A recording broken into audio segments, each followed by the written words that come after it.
I'm going to introduce you to TinkerCad. So I am doing a 3D print project with my grade 8 students and my grade 6 students. So I wanted to find something that was pretty easy and straightforward to use, and that would work for both age groups.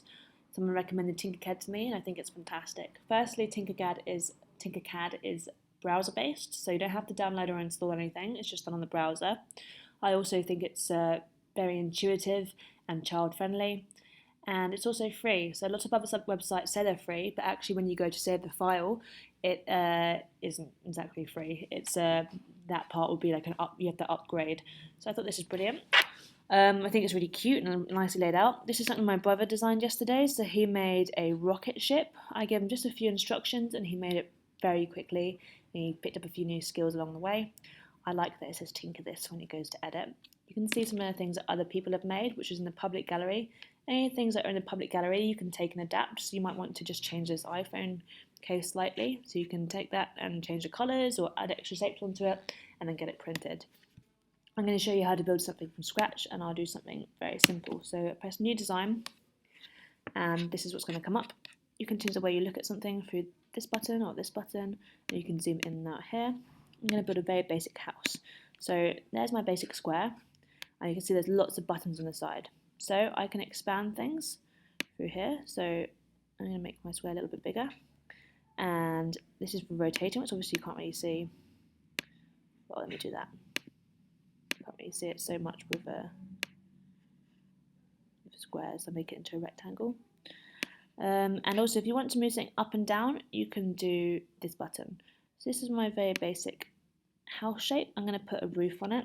Here's a roof. If I just click roof now, it's going to go straight onto the ground next to it, and I can pull it up and down with the arrow to put it on top, but it's not such a scientific thing. It might be a bit off. So what I'm going to do is press work plane and just click on the top, and automatically this rocket is going to build there.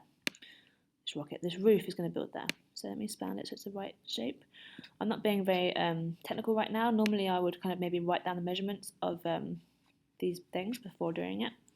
So I've got my roof on my thing. You can also zoom in and just see, things line up. I don't always make my roof line up exactly, so there you go. One of the good things I recommend is designing your object before you go into TinkerCAD. So my students are going to have the option of designing it in Minecraft with plasticine or Play-Doh, or just on paper. Otherwise you just end up mindlessly kind of putting things in. So I'm going to just show you now how to add windows. So you've got your basic shape, and sorry, add the door of course. You can see I haven't put that on right. So obviously it's a square shape. I'm going to have my door, or a rectangle, so make it the right shape. And this is obviously a solid object. So you're going to press hole, and that's going to turn into a hole, and you can put it over there. Let me make it a little bit smaller actually. As soon as it goes dark, it's in the other building. Okay, and then I'll just put a little window as well. So again, I need to make it nice and small.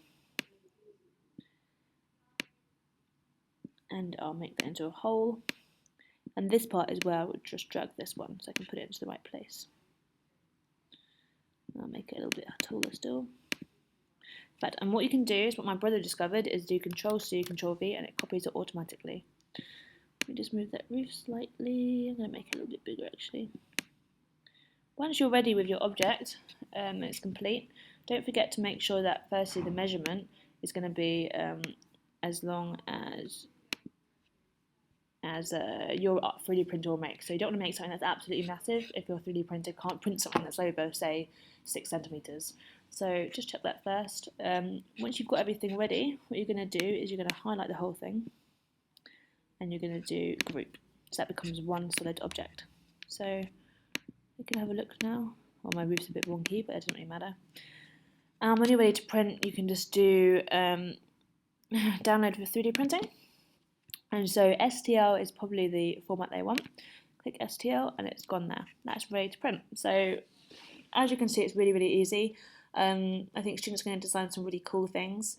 We are in grade 8 doing a town planning unit, so they're all going to be told a different building to design, and they're going to have to design a building based on maybe some famous ones. So if they're doing a religious site, they're going to look at churches and synagogues. If they're doing a museum, they might look at the Natural History Museum in London. They've got a whole range of different buildings to do, and once they're printed out, we're going to arrange them in our town. So do we want the school next to the library, or do we want it near the grocery shop? How do we want to lay everything out? It's going to be a really good team working project. With grade 6, it's something we just decided to do yesterday actually. It's not going to be through design. I'm actually going to start popping into maths lessons, though I might set them a design piece of work, assessed piece of work through the maths time. And they have just done something about cubes, so they're actually going to be doing something about area of objects. They're going to start off by building things that have a certain area, and then they can design any sort of building, but it has to have we're going to give them requirements of the surface area and also requirements of the area as a whole. So that should be quite fun. I think we'll also at some point let them have like a kind of free for all when they first go on here, so they can practice and make something that looks like something out of Minecraft, or make a little Lego figure or whatever they want to begin with. So hopefully that has helped you see how easy making objects for 3D printing is. I know a lot of people are kind of reluctant to get going with that because it seems a little bit daunting. TinkerCad again is really, really easy. I know there's lots of other alternatives out there. And just because your school hasn't got a 3D printer doesn't mean you can't do stuff. So there's loads of websites online where you can upload the files and print them, and it's relatively cheap.